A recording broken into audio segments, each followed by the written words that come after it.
Okay, our last speaker is Eleanor Hines. Eleanor did a high school senior project doing scientific research, scuba diving in Roatan, Honduras.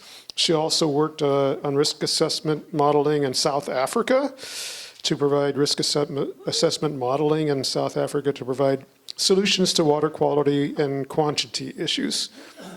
She has a BS and an MS in environmental toxicology from Huxley. She's been involved with the Surfrider Foundation, Nooksack Salmon Enhancement Association, is the current chair of the Whatcom County Marine Resources Committee, as well as the current North Sound Baykeeper and lead scientist at Resources for a Sustainable Community. She's a key member of our committee, the Cherry Point Aquatic Reserve Committee.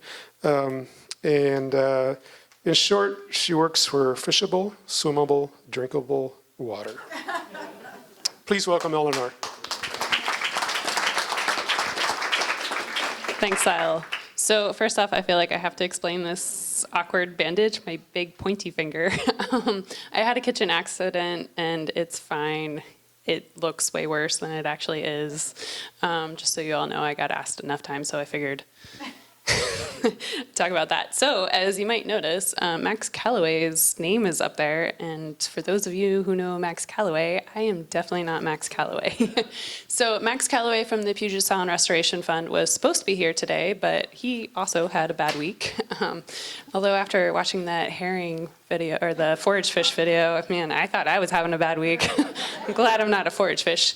I just wanted to start off with saying he gave me his presentation. I added like one slide in there to give a little bit more of a local perspective, but I am in no way, shape, or form an expert like Max Calloway is on kelp. And so one of the reasons why I really wanted Max to talk here today about kelp. We've had a few presentations in the past about kelp, and there's kelp and eelgrass at Cherry Point, but it seems like eelgrass gets all the attention for. We need to make more eelgrass beds, which is great. Don't stop doing that. But you know, like we have at Padilla Bay, the National Estuarine Research Reserve. Do we have any of those for kelp? Not that I know of, at least locally. And kelp actually is super, super important part of our nearshore marine ecosystems. They provide 3D habitat for a variety of different species that are important to us in lots of other ways. So I'll go through here, and I know that there's other people in the audience who know a lot more about kelp and algae and things like that. So I encourage you to ask questions, but if you see me struggling and you know the answer, feel free to pipe up. So Max's presentation covers kelp decline, Kelp 101. So for those of you who don't know anything about kelp, we'll go into a little bit of that. Some of the ecosystem services and critical fish habitat. And then as well as at the end, we'll pinpoint some of the causes of declines here locally. So this slide here is from an interesting paper that looked at kelp globally. And unfortunately, I think our little section, our little corner of the Pacific Northwest was not included in the study. But the dark green on here is where we know that there's kelp. The lighter green is where we suspect there's kelp based on the conditions there, but hasn't necessarily been proven that there's kelp there. And so these circles are areas where they looked at in this study on reasons why kelp is declining. And so I'll get into this a little bit later, but in the Salish Sea in South Puget Sound, we've been seeing some significant declines where some beds are totally disappearing, and we expect that some of it might be happening further up north, potentially even at Cherry Point. So we want to make sure that we can better understand what's going on with kelp, what's making it disappear, what can we do to prevent it from disappearing, and the Puget Sound Restoration Fund, who Max Calloway works for, has restoration in their title. So they do a lot of work on restoring various species. They do a lot of work not only with bull kelp, but also with the native Olympia oyster and the Pinto abalone. And there might be a few others, but those are the three main ones that I'm aware of. So some of the drivers that they identified include warming waters, heat waves, storms, epiphytism, pollution, eutrophication, species invasion, and harvesting are all contributors to declines in kelp, at least in other places. And some of these might be also contributing here locally. So this is, I'm sure, how many of you guys have seen some kind of news article in the last, I don't know, year or so on how there's these urchin barrens forming down in California? Yeah.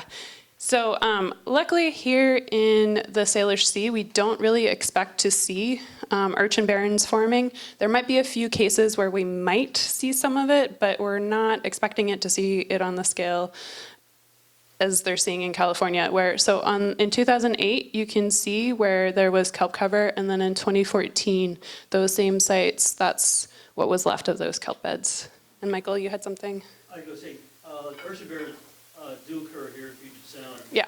But in very localized situations. Yes. Not coast-wide like that.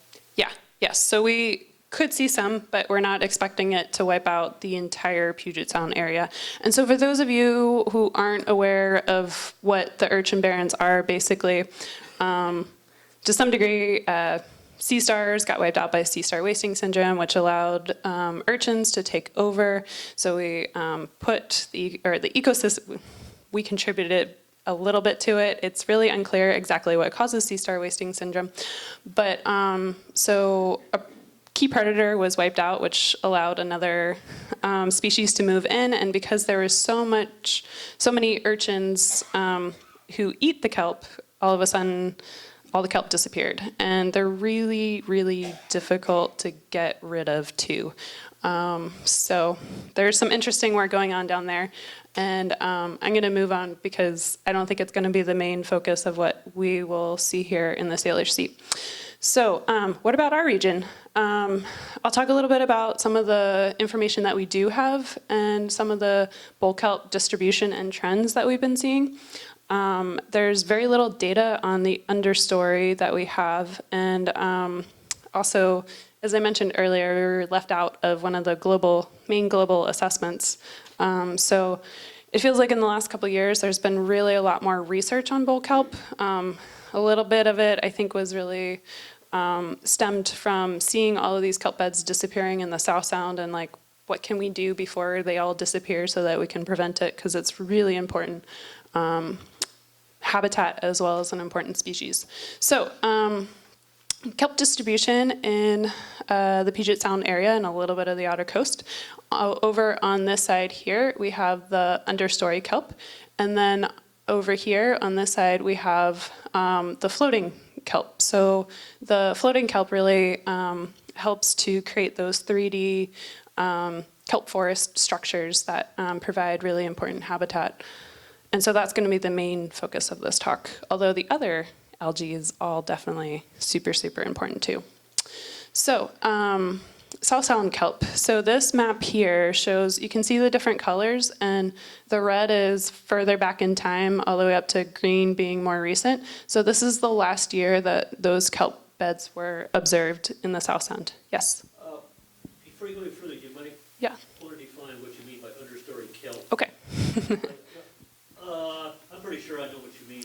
Yes. The others might not. Okay, so what I mean by understory kelp is I mean the non-floating kelp. So floating kelp, usually it will have those bulbs, it floats up to the surface, it usually can grow a little further out because it can go high up to the surface to get that sunlight to continue to grow, whereas the understory kelp is the kelp that doesn't grow as high, usually grows a little bit higher up in the intertidal area and doesn't have those floating bulbs. Some other ones have, I won't get into that, but does that answer your question?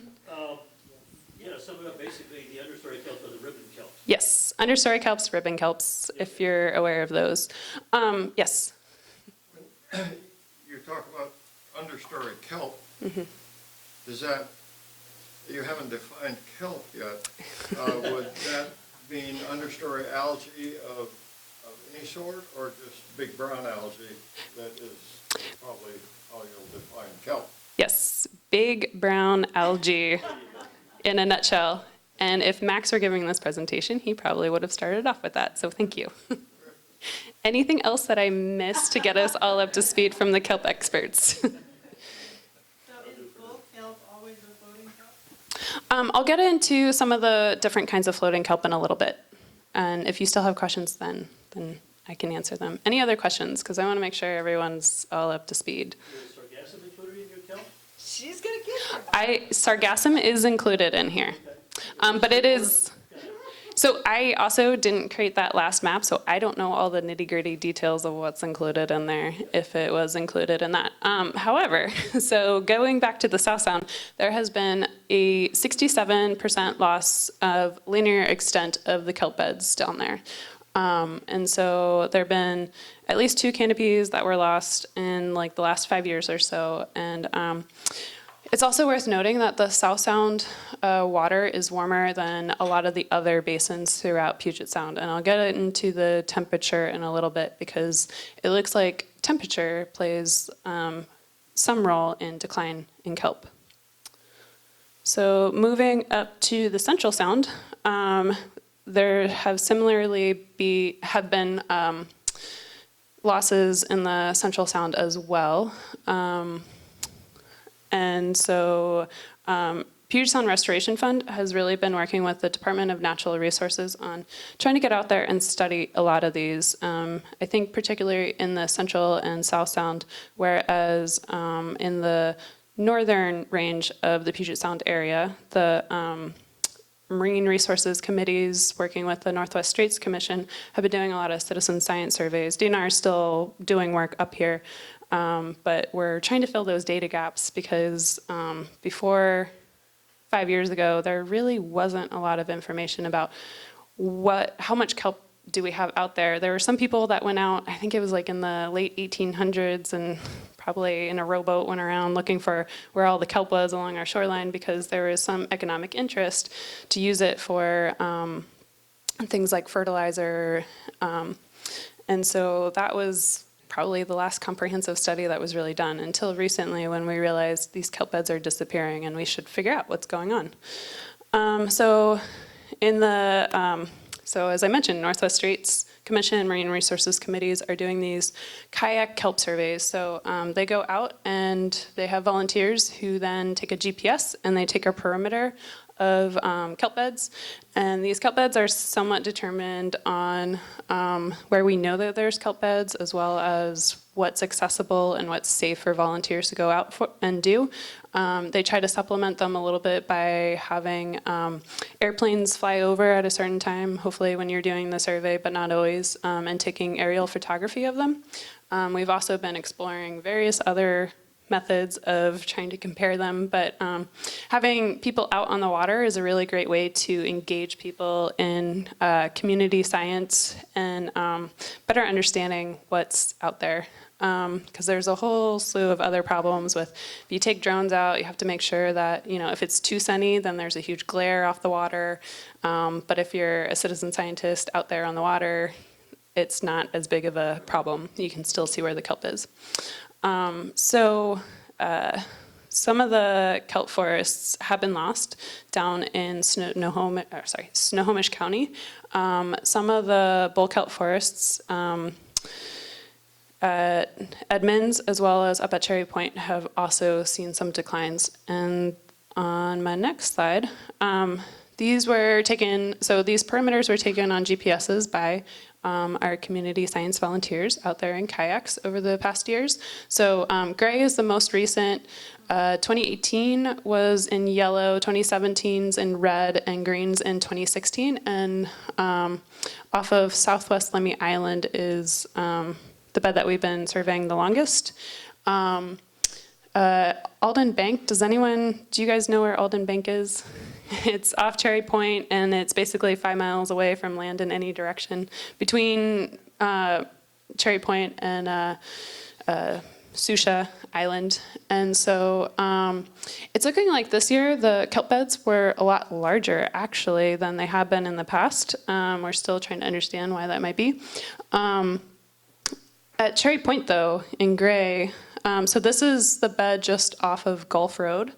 And so and also at Southwest Lemmy Island, the gray outline's a little bit smaller, but having been out there myself, I'd say that there's probably as much or more kelp as there have been in past years. But the protocol that we use dictates that a bed is 5 or more kelp bulbs within 15 feet of each other. And so what happened at this one and this one is that there's pretty healthy kelp beds extending this way as well as that way.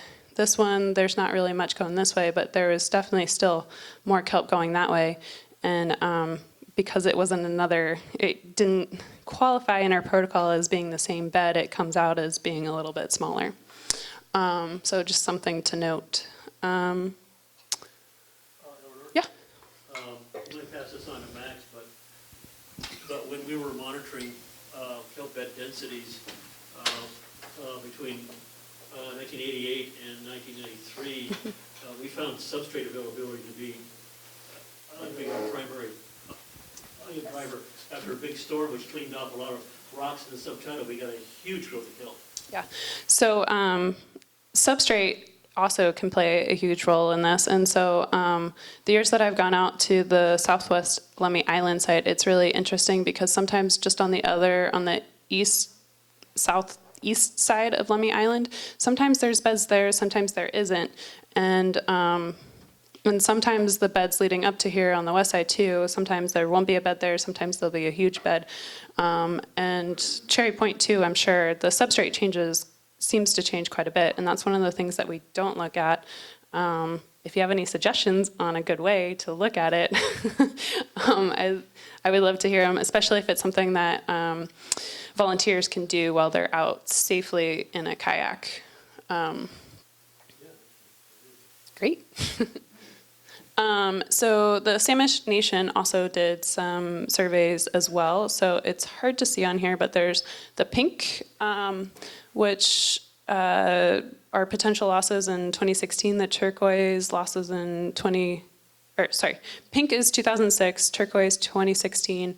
And then there were interviews done with tribal members, and that's the green areas of where they remember kelp beds being. And so I think one of the points Max had in this slide was that there have been studies done over time. They've just been done in a lot of different ways. And so before I mentioned linear extent. And so it's hard because when you're looking at a kelp bed, some of them are really fat, some of them are really skinny, some of them are donut shaped, some of them they come in all kinds of different shapes and sizes. And so quantifying how much kelp there, and densities too, some are super sparse, some, you wouldn't want to even kayak through because you wouldn't get anywhere because you'd be sitting on top of all the floating kelp. So there's lots of different data sets out there, and so sometimes it gets a little bit difficult to compare those, and so there's been a little bit of work lately to try to wrangle everything together so that we at least have comparable data on a regional basis. So now I'm getting into what is kelp, and our kelp experts out there, this might be dangerous. Feel free to add in anything because I am not an expert like Max is. So brown seaweeds in the order of, I'm going to probably mispronounce this, Laminarialis. Okay. Other brown seaweeds are not kelp. So that includes rockweed and acid kelp. And so those are actually both found at Cherry Point. So we have rockweed over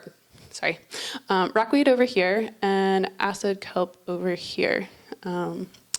Which are interesting when you do come across them. Some people call this rockweed popweed because you can pop the little bubbles on them. And they don't grow too large, whereas some of the other algae that I'll talk about, the kelps, do grow to be have much, much longer blades.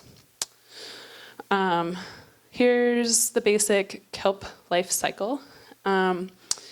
Basically, so you have the fully grown kelp, which form these sorus that then form spores that can then germinate and then become either a male or a female gametophyte. And if all goes well, the egg and the sperm will then germinate and become a juvenile sporophyte. And then hopefully this guy latches on to something at the bottom, which is where substrate becomes super important, because if it doesn't have anything to grab onto, guess what? It's not going to stick around. So, and again, if all goes well and there's enough sunlight for them to get enough food to eat, then they grow big and tall and create these kelp forests. You Yep. might note also that the bull kelp is an annual for the plant. Yes, thank you.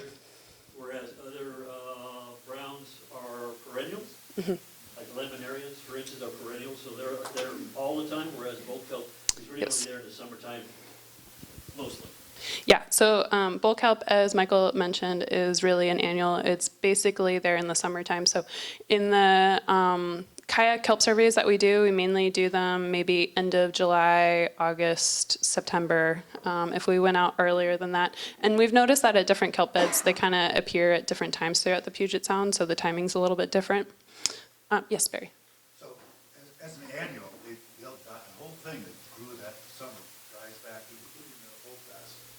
Yes, typically. I do see, I mean, being out kayaking all year round, I do see a few out in the winter time, but it's nowhere near, yeah, it's just left over. It's nowhere near what you find in the summertime, where a lot of those beds get so thick that, like I said, you don't want to paddle through it. You will get stuck. Bull kelp has one of the fastest growth rates known in nature. Yes. It grows centimeters a day. Yes, they grow crazy, crazy fast. So some of the other kelps out there include Saccharina latissima, which is also known as sugar kelp. And so these, I'm not going to go into too great of detail because I think we're running out of time, but this is also found at Cherry Point. And it's one of my favorites. It's fairly sensitive or fairly vulnerable to wave exposure, so we don't find it a lot at this point. Okay, so yes, sugar kelp, I'm just repeating in case I think everyone heard. It's fairly vulnerable to wave action, so we don't find it everywhere at Cherry Point. If you've ever been out to Cherry Point, it definitely can get, on calm days, it's beautiful and flat, like in this photo. I'm not actually sure where this photo was taken, but it can look like that. But if you go out after a storm, I wouldn't want to be on that beach during a high tide in a storm. But you can see like it molds all of the boulders in ways that most beaches can only mold sand. So it's pretty impressive. There's also stalked or stiptate, which is another kelp that can form an overstory in the kelp forest. And then floating kelp, there's the bull kelp and the giant kelp. The bull kelp, or Narrowcystis, is what we find here in the Puget Sound area. The giant kelp, I don't think we find it here in Puget Sound, or it's coastal. It's more coastal. Easternmost extension of Macrocystis is Whiskey Creek, Okay. just west of Port Angeles. Okay, so just west of Port Angeles. So not even on the inside, or technically on the inside.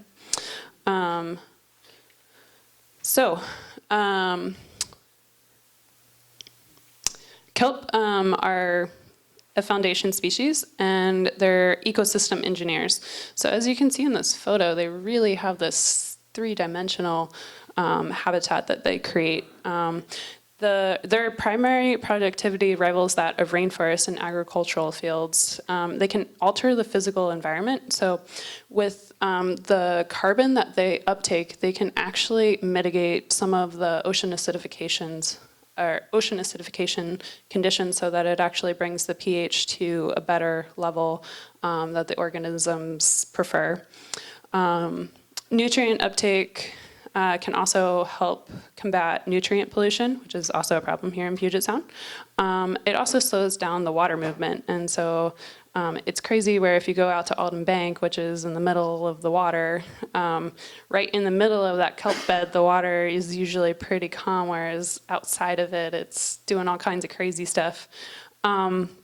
It's also habitat for a lot of organisms. It does provide more volume of habitat than eelgrass does. It provides food, it provides refuge and nursery for a lot of species. It also can increase biodiversity. So without them, we would expect to see some of our diversity to go down.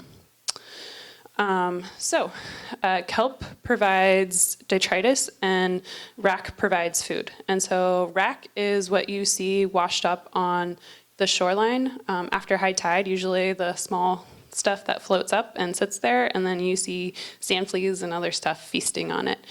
So it can be really important food for the environment. And so blade erosion itself can provide 17 to 100% of annual production, and that is so variable because it depends on the time of year and the seasonality of stuff that's going on. Kelp can also leach sugar into the water, and plant dislodgement can account for 43% of that annual primary production as well. And this one is kind of talking about how the beach rack is really important, and there's lots of critters that rely on it for food, and can mean that, you know, we have happier birds and fish and people fishing and stuff like that. The other thing about kelp is that more invertebrates, and they grow faster in kelp beds too. So it can be habitat for pinto abalones, which I don't know if you guys remember, but last year on this time they had a public comment period open for whether or not pinto abalone should be included on the endangered species list. The abundance is 5 times higher than other marine vegetated habitats for invertebrates in these kelp bed areas. Mussels grow 2 to 4 times faster, barnacles grow 5 times faster, and as I mentioned before, it can also ameliorate the negative effects of ocean acidification. It's also super important habitat for forage fish, herring, sand lance, and surf smelt, all of which were just previously talked about in the last presentation. Planktivores, which are animals that feed on the plankton that's floating, so the really small stuff out there, both plants and animals. Herring require macrophytes for spawn. At Cherry Point, I don't know that they necessarily rely on bull kelp, but they rely on other algae out there.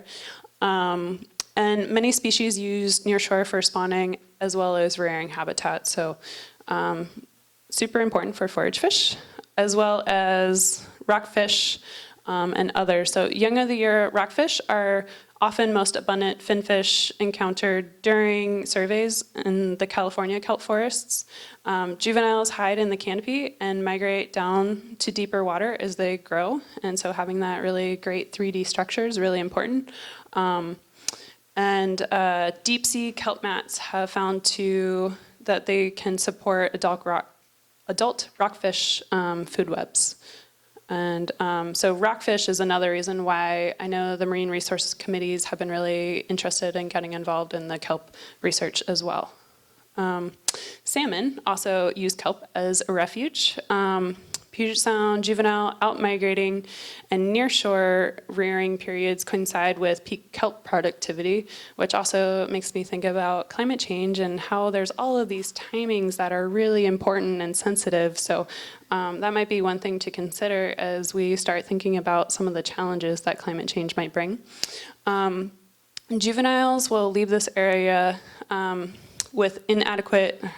juveniles will leave areas that have inadequate foraging opportunities, and so if there's not enough food for them to eat, they'll move on to the next place. Juvenile coho have been observed to prefer floating kelp bed forests in the Strait of Juan de Fuca, and juvenile salmon observed around the edges of overwater structures in urban water areas, and so if you have kelp nearby an urban area, it might be their preferred habitat. Adult salmon also find kelp forests useful for foraging. There's usually an abundance of prey there, and so from this website talking about fishing, it really highlights how being next to kelp beds is really a great place to fish. And then also, because it's on everyone's minds these days, it's also the foundation of orca food webs. There's so much stuff that goes on in these kelp beds that are really important for supporting our orca. This slide, they did a study where they looked at what, I'm sorry, I'm going to butcher this a little bit, but the basic understanding of the slide is that they looked at the kelp carbon contribution in different animals' food uptake. So they looked at their food and then they did a chemical analysis to see what specific carbon is in kelp and then figured out what their diets were based on that. And so a lot of them had a lot of these important species eat a significant amount of kelp. The Kelp Highway. So something that folks now think is that, you know, people came to North America over the land bridge, but also there are these kelp highways. So there was lots of food for people to come across and food to eat along the way. And so they think that some of the fishermen might have been by boat following these kelp highways. And so some of the causes, I'm going to fly through this because we're running out of time. There's lots of different candidates. There's physical, biological, and human interactions. And some of these we understand better than others. So with increased oceanic temperatures, we're expecting to potentially see some declines in kelp. And so they've found that at 15 degrees Celsius, it really reduces the ability of kelp to recover from damage. So it doesn't really ideally grow once the temperature hits 15 degrees Celsius. Once it gets to 17 or over 17 degrees, you really see a reduced spore germination rates. And so that means that they're not reproducing as well as they would if it were colder than 17 degrees. And just yes? a quick thing. The blue, just below Greenland, Oh. looks like there's a lot of glacial melt, freshwater, cold temps. That's the one outlier. Yeah, that would be my guess. So this might be some glacial melting happening, which is keeping that water cool. And then we start to see kelp mortality at 18 to 20 degrees Celsius. So we don't want to let the water get too warm for them, which might be impacting why we've seen some of those disappearances in kelp beds that I showed earlier in this presentation. So sediment can also have an impact in kelp. So as we usually, it doesn't only have to be, but it could be a freshwater input that has a lot of turbidity and sediment that's flowing down. It could be coming from storm damage or something like that along the coastline. But when you get a lot of sediment in the water, guess what? It's hard for the kelp to get enough sunlight in order to grow. It can also kill microscopic life stages, so it can totally smother them out. And then it also can help mobilize pollutants, which is also not great. And so nutrient pollution is another problem. In some areas, they've seen that too many nutrients can actually cause these turf barrens where the kelp gets smothered with epiphytes so badly that the kelp can't grow, which can also cause problems and displace that kelp. Seaweed competition and succession, because we're short on time. Michael kind of hit on this earlier, where the bull kelp is only an annual thing, and so it really relies on this this cycle of you have a disturbance and then opportunistic annual recruits, and then perennial species can expand slowly after that. And so if you disturb that whole cycle, then you start encountering more problems with kelp survival. Sargassum is another issue. So this is a non-native invasive at Cherry Point and found in other places. And if this is able to take root or compete with the kelp, it could cause some problems with the kelp surviving. Puget Sound fishing impact. So there's been, historic exploitation of Puget Sound species. And so some of these we have some ideas on, but not totally. Yes? Before you get too far away from Sargassum, we do have data for Sargassum for the reserve. And it does displace area systems. Okay. I thought it might, but I wasn't entirely sure, so I didn't say it. But Michael just confirmed that Sargassum has actually been shown to outcompete the kelp in some areas, which means less kelp habitat.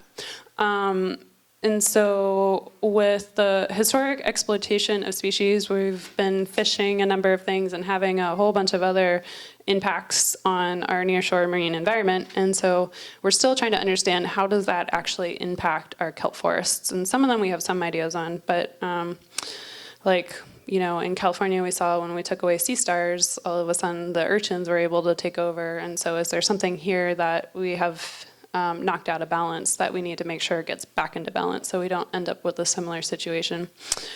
Yes? What are sea cucumbers doing up on that list? People harvest them. Commercial. Yeah, how do they affect kelp?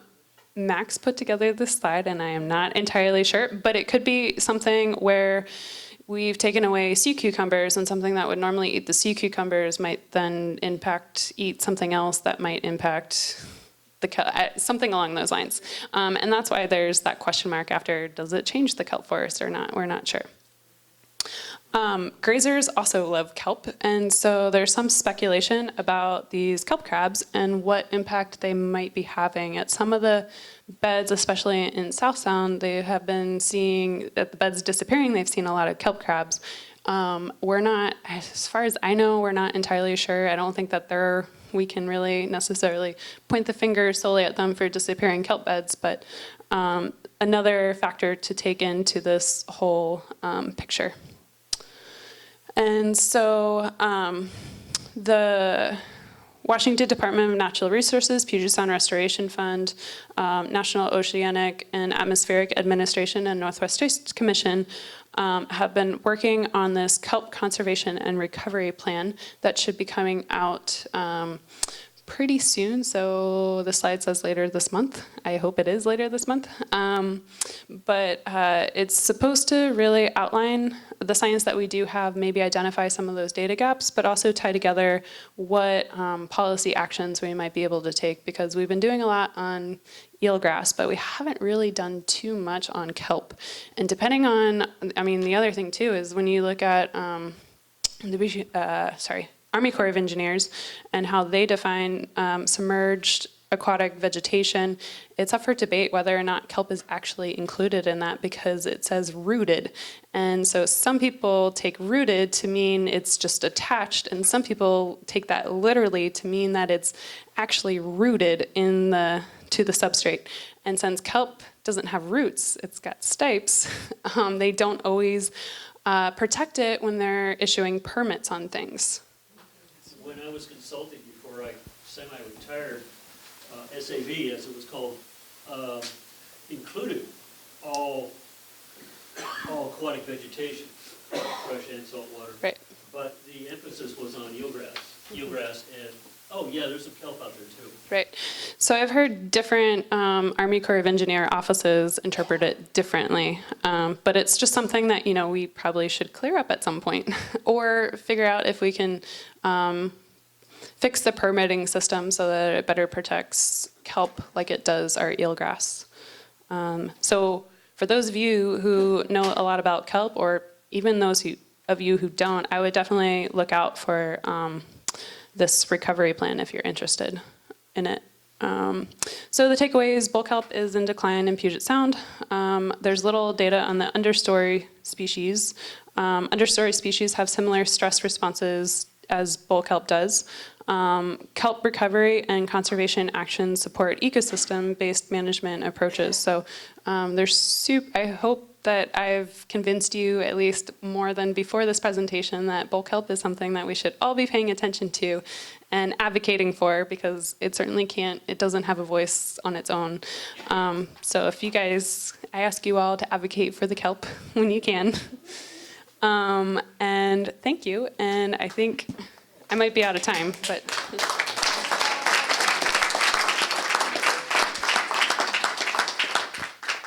I guess if there is any questions I could try to answer a quick one. Or we'll move. The other thing too is I am not a kelp expert. I wish Max were here. You did. Thanks. Yes, Barry? Just a comment, you mentioned the early harvesting of kelp. Yeah. Actually, it was harvested in World War II. Mm-hmm. For iodine. Actually, there's a great old photo of a gigantic kelp harvester over in Lopez. Oh, yeah. Scooped out the entire thing. Oh, my gosh. Over and over and over and over. Yeah. Yeah, Kelp Harvest is something else that I assume that recovery plan will include. There's there currently is recreational kelp harvest going on in Washington state, and I think the limit is something like 10 pounds, but who brings a scale with them to the beach? And so maybe we need to use a different metric that's a little bit easier to, and is it wet weight? Is it dry weight? What is that 10 pounds? Wet weight, okay. Per day, yes. And then I don't know that there's a lot of research necessarily done in the area. There is starting to be more research done on figuring out how many people are harvesting and making sure that it's sustainable and we're not totally decimating those populations. But there's probably more policy that could be brought in there. Yes, Michael? Another form of harvesting, which is a little alarming, is the harvesting of rack.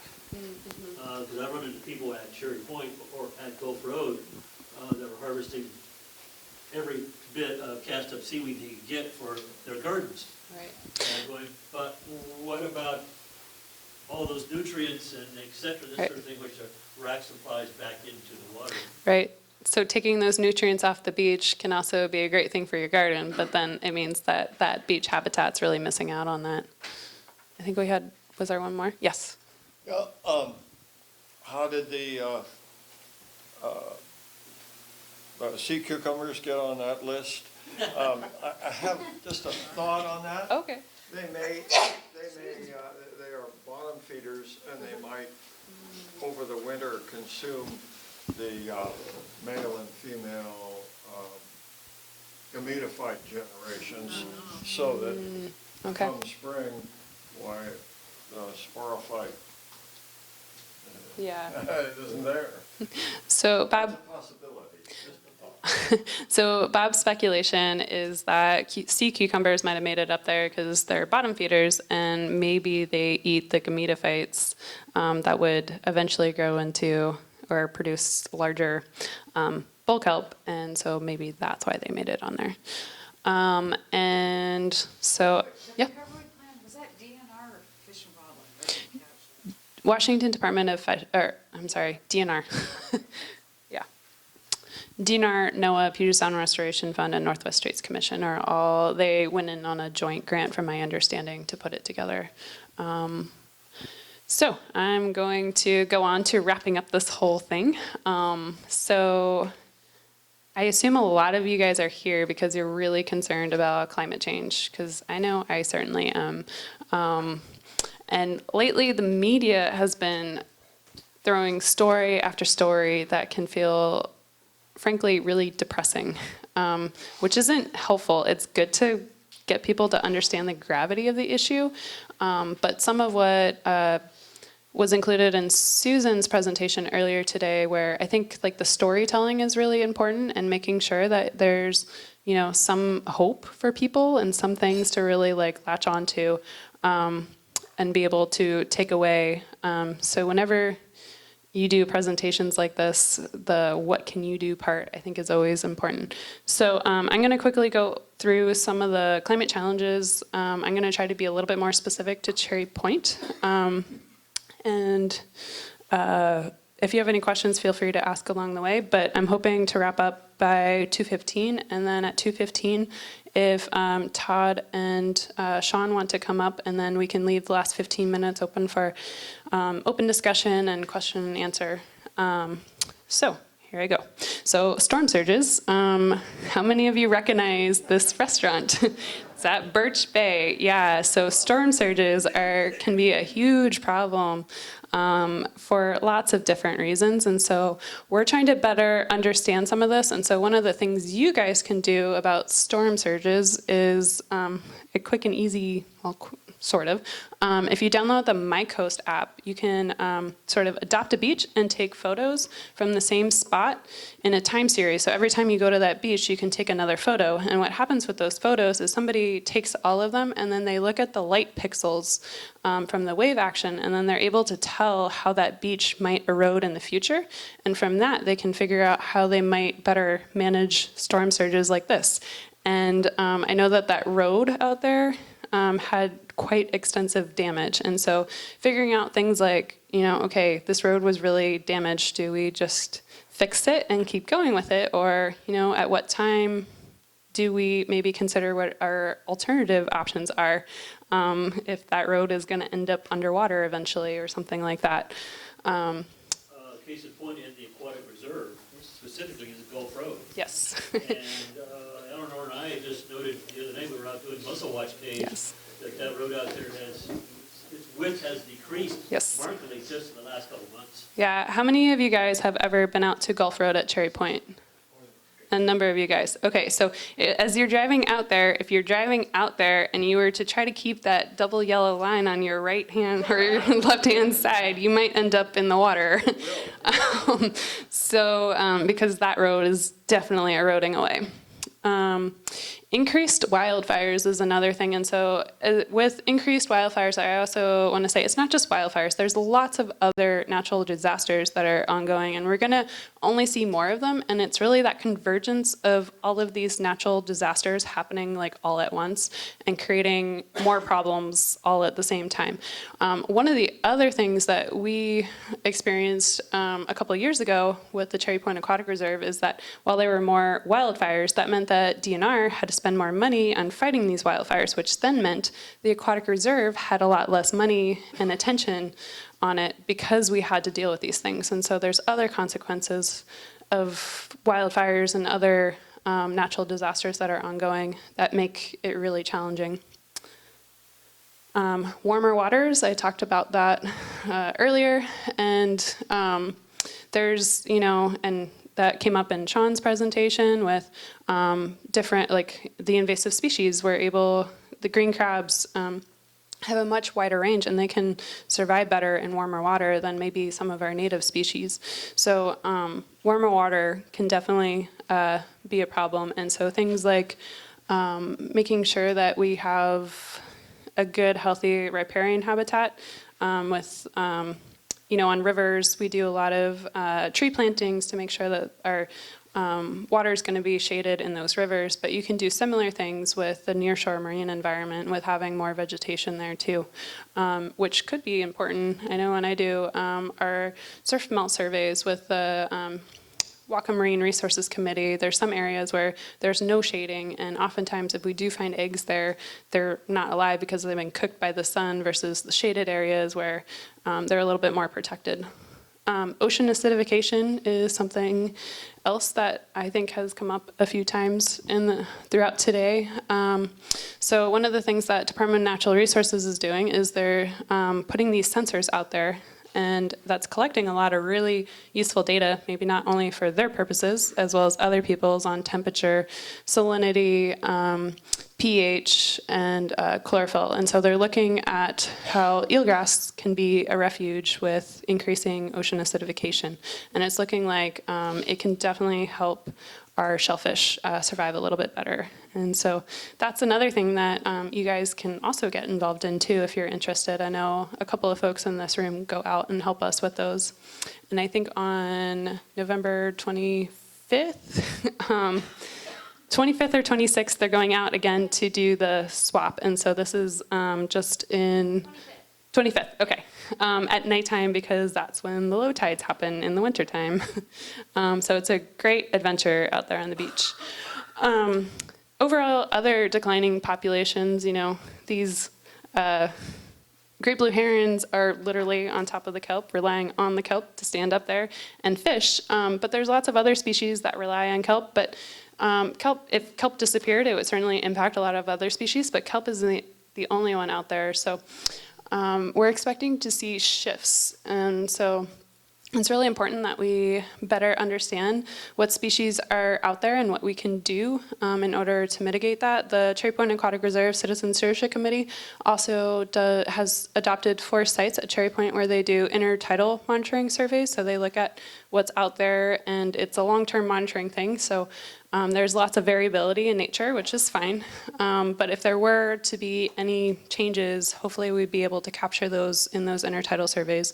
They also do marine bird surveys as well at 3 or 4 sites out there now, looking at the migrating populations of seabirds, which also seem like there have been shifts over the years. Invasive species, we already talked about this. This is actually one of the green crabs that we found out in Dakota Creek, I think, or California. I'm sorry, I can't remember which one. It was one of them, Dakota, and it was pretty far up there. I was actually surprised how far up we found some of them, which to me indicates that, yes, they can really withstand a wide variety of salinity. So as we see more invasive species coming in, what might we be able to do to better interact or better become more resilient to what we might expect? And so one of the things that you guys can do, I feel like I have a recurring theme, citizen science. So we actually had a North Sound steward who was trained on European green crabs, but she also was doing her marine debris coast survey out in a different area, and she actually discovered a green crab carapace, but because she was already trained, because she was part of this greater community science network, she was able to correctly identify this crab, whereas somebody else who was just walking on the beach probably wouldn't know. So I encourage you guys to, at least if you haven't already at the end of this, maybe come back up here and look at the green crabs so that if you find one out there, you can report it. And if you do find a green crab, what are you supposed to do? That question came up earlier and it just came back to me. So from my understanding, years ago, the search for green crabs has been going on since like 1998, 1999 in Washington State. And so from my understanding, WDFW decided to ask everyone, if you find a European green crab, please send it to us. Guess what? They ended up with like thousands of green shore crabs in their freezer and no green crabs. So if you find a green crab, and Sean, tell me if I'm wrong on this, if you find a green crab, don't remove it from the beach in case it's not. Please, please, please take a photo. Those little handouts might have somebody to contact on it. So please take a photo, contact them, note where you saw it, and then they'll follow up on it. Yes, they will. Plastics is another issue, and so I know, like, I don't want to get too far off from some of the other stuff, but plastics is really part of the climate change problem. From the production of plastics with fossil fuels to figuring out what to do with plastics afterwards, it's adding a huge stressor to our marine ecosystems. And so I have a photo of a beach cleanup here at Gulf Road at Cherry Point as one example of something that you can do. There's also a lot of apps out there these days where you can tally up what you're finding and it'll track the area. You can also use, again, the MyCoast app to geotag those larger items that you might not be able to carry off the beach, such as like creosote logs or an abandoned vessel or something like that. Yeah. Recently, you and others cooperated with BP Cherry Point Refinery and had a cleanup in their area. How did that go? So there was a cleanup at the beginning of August that the Whatcom Marine Resources Committee and BP partnered together on with a lot of, or the other industries at Cherry Point. And from my understanding, they had about 100 volunteers who cleaned up about 10 miles of shoreline in about an hour or two. And they found a decent amount of garbage, all kinds of interesting things like iPhones and some larger items that they weren't able to remove. DNR also has a crew that comes in and does removals, and I talked to Christian Toffelson earlier this week actually, and his crew removed 20,000 pounds of creosote logs from, if you're at Gulf Road, Cherry Point, and just head north. There's sort of a big collection area, and so that's where they removed that from. There's still a little bit more to be removed from that area, but yeah. And so if you do tag something on the MyCoast app, one of the cool things is that DNR then finds out that, hey, there's this big thing on the beach that's probably creating some kind of problem, and they'll respond to it. I want to bring it back to Cherry Point and the Salish Sea. I don't know about you guys. I grew up on the East Coast, and when I moved out here, I realized I could have the mountains and the ocean all in one place, and I was like, sweet, I'm sold. I am never leaving here. I also was really inspired by how many people that live here really take pride in where they live and then want to make a change or make a difference, and they want to protect it. So I hope you all agree with me that Cherry Point and the Salish Sea are a place worth protecting. They're really beautiful. There's some really amazing spots around. And I don't know, I can't imagine losing all of that. So it's definitely worth protecting. So I'm going to wrap it up with some things that you guys can do, but I'm sure you know a lot yourselves. But I think one thing you can definitely do is check out the Cherry Point Aquatic Reserve Citizens Stewardship Committee. They meet the first Wednesday of every month from 3 to 5 p.m., usually at the main room at Resources for Sustainable Communities. I think for December, which is the next meeting, because we just had our November one, I think you guys are meeting at Brandywine maybe? Brandywine from 3 to 5 p.m. on December, I want to say it's 5th, whatever that Wednesday is.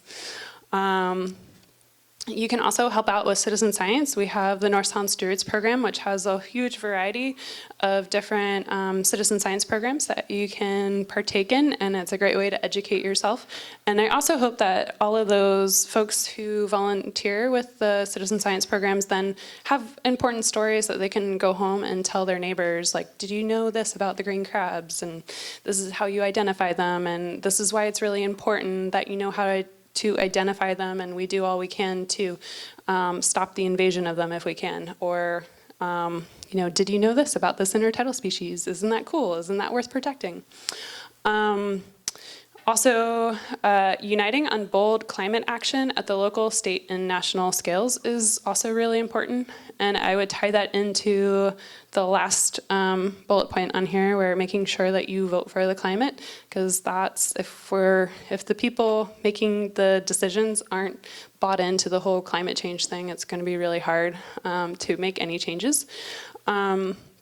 Use your energy wisely. So, those are things that you guys can do on the local scale, but also, all of the stuff that you do on the local scale. I like the example that Susan Wood gives where, use your bike if you can to move around, but go beyond that. Don't just say, I'm going to ride my bike. Maybe you can identify an area where maybe your neighbors would bike a lot more if there was a bike trail there, and help get a bike trail installed or something along those lines. Make smarter food choices. It looks like food is one of the really large pieces, especially food waste, too. So, I hope everyone ate all the pizza in the back there. No. I think it goes a little bit above and beyond eating more than don't overeat. Just plan better. Talk to your family, your friends, and your neighbors. Tell those stories. Help them to feel inspired to do something too. Don't let them get discouraged by some of the media that's been going on lately. Already covered, consider alternative transportation. The other big one is, try to consume less. Do you really need that thing? So there's those 4 R's: refuse, then you can reduce, reuse, and recycle. But, recycling really isn't the answer anymore. I think we've all learned, especially with China swords, we need to think about refusing first and foremost. So yeah, definitely go and vote for climate change. I know the elections just happened, but don't forget to vote next year. And with that, I want to, oh, Heather? I just want to make sure everyone, if you haven't had a chance to get a survey, they're on the front table with extra pens and writing stencils. You can also leave your survey that's filled out up there, or you can leave it on the table as you go out. It's really important for us to get your feedback on what topics you'd like to have in the future, and how well you think we did, and any improvements you might be able to suggest.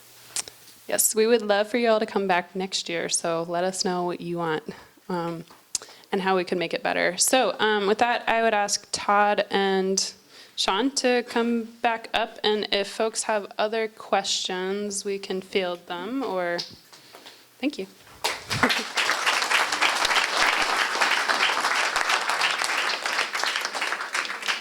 Yes, Barry.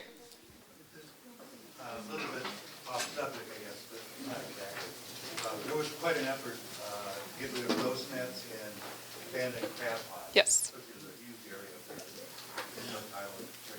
Where are we on that? Do either of you feel like you can, I can start to answer it, but. Okay. So I know the Northwest Straits Foundation has done a lot of work on derelict fishing gear removal. So when fishing gear gets lost for a variety of reasons, it then oftentimes sits there and still continues to catch fish and crab and lots and lots of other stuff, which then just sits there typically on the seafloor, and all this stuff dies and it's all just going to waste. And so there have been a lot of efforts to remove that. So I think with climate change, it's important to think about there's all these challenges already going on. So why would we add yet another stressor to our poor organisms on top of that by having all these ghost nets floating around? In terms of where they are currently, I am not sure. I know that they've done a lot of work, and they've got a lot of that lower lying fruit, and so the things that are easier to get, they've gotten, and so now they're kind of working on those harder to reach places. Does anybody else know more currently? Other than, I asked someone at the NR about the crab pots, Yeah. and number one, apparently they're much harder to detect than your machine. Yeah. And the other thing is now they're making, my understanding is now they make biodegradable, whatever traps them, that Yep. lure is Yep. biodegradable now. Yeah. So many pieces of rot mesh, so rot out in like a week. Shit, someday, some month, some year. I will say that Fish and Wildlife, maybe you know a little bit more about this than I do, but talking with the crab team, not my crab team, but the crab team at Fish and Wildlife, they are doing some studies right now to look at how they can increase the rotting on the rot patches and stuff like that. I mean, the idea behind crab traps is that if they are lost, that they will eventually stop being functional because the door will come open and that sort of thing. And we know that doesn't always happen. And so there is efforts underway to try and figure out ways to make that more effective if gear is lost. Just a note on that, is I take care of the crab traps at the Cayman Beach State Park, Center for Wooden Boats Boathouse, where we rent out crab traps for people. And I looked into this a couple, 3 years ago with Don, what's his name? Velasquez? Yeah, Velasquez, thank you. And he was quite embarrassed because the state prescribed rot cord doesn't rot. Yeah. So I asked him, would it be okay if I replaced it on my traps, which I'm responsible for, with jute? He said, oh, yeah, please, sort of thing. So I do that, and for the crabbers in this room, go down to your local hardware store, get some just plain ordinary brown jute, replace the rot cord on your crab traps with jute, which goes away, I've tested it, in days rather than months. Yes. They just changed the wax on that, by the way. They did? Yeah. Hey! So you're now allowed to use a variety of natural fibers. Good, Yeah, excellent, thank you. better late than It's never. quite a huge number of crab pots every Yeah. year. Yes. Oh, yeah. Yeah, and the Northwest Straits Commission has done a lot of at least social media outreach to try to teach people. It's like hashtag catch more crab to try to educate people. Like if you do these things, you'll be able to catch more crab. So please do them. Yes. One last comment, actually more for your presentation, Eleanor. Several months ago, I ran into a phrase that economic nihilism, climate nihilism is just as dangerous as climate denialism. So I think it's important in Yes. any presentation that you give people energetic ideas of things that they can do, and they should Right. walk away optimistic. I certainly agree, because there are times where you can get really depressed and go, what's the point? I just give up. And like I've heard, environmentalists say too, like, it's all going downhill anyway, so why not just do whatever we want, because it's not going to make any difference. So I would encourage you to discourage people from thinking that, because I like to think that we can do something and that it's not too late. And I am one of those people where if the boat's sinking, I don't want to just sit on the boat and let it sink. I rather at least try to bail it out. So yeah, anything else? Yes, Lyle. So I don't know if you guys know anything about this, but I'll throw it out anyway. Speak up a little bit, please. I don't know if anybody has any information on this, but something that's been bugging me for a long time. There's supposed to be an elephant in the Puget Sound. The sewage outfalls. I mean, is there any talk, studies being done on the effect of our sewage going into the sound? So for starters, we actually did just sign on to 2 letters during a public comment period to help. I can't remember the specifics of all of this all of a sudden, but to help. With the idea is that all of the wastewater treatment plants throughout Puget Sound would have better regulation on what they're letting out, so that it would hopefully reduce the amount of nutrients. So it would be really great if that got through, because it would impact all of the wastewater treatment plants.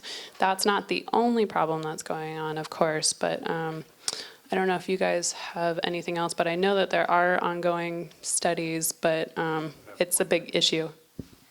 Yeah, so one interesting thing, I went to a conference at NOAA 2 years ago, I think.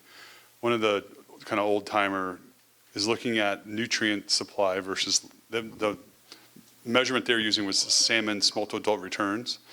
And when they put the treatment plant in on Discovery Point in Seattle, which greatly reduced the amount of nutrients we were adding, in that same period, the salmon return did that.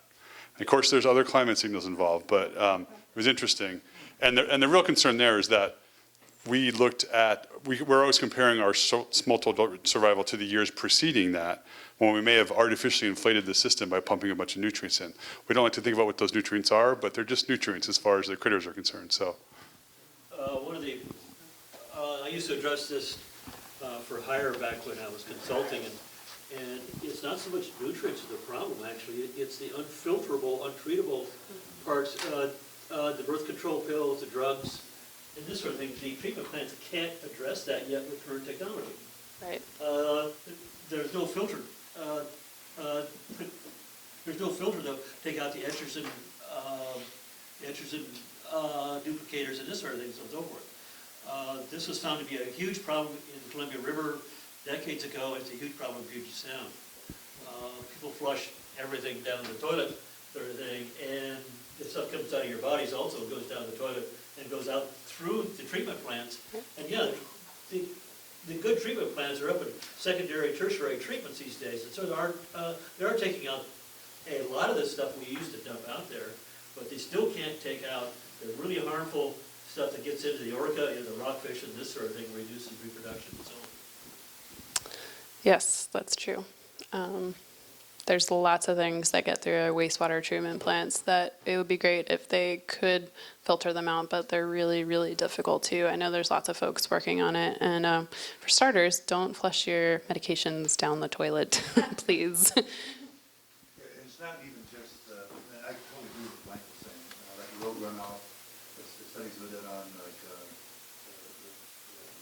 Washington floating bridges and stuff, and the materials coming from brake linings and stuff affecting coho survivability and the Seattle. But it's also everything coming down to fresh water.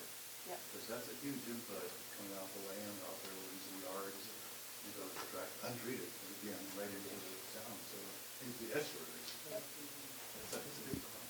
Yeah, I think we have time for one more. We regarding drugs just across from where you're going into the airport, that recycling takes your drugs.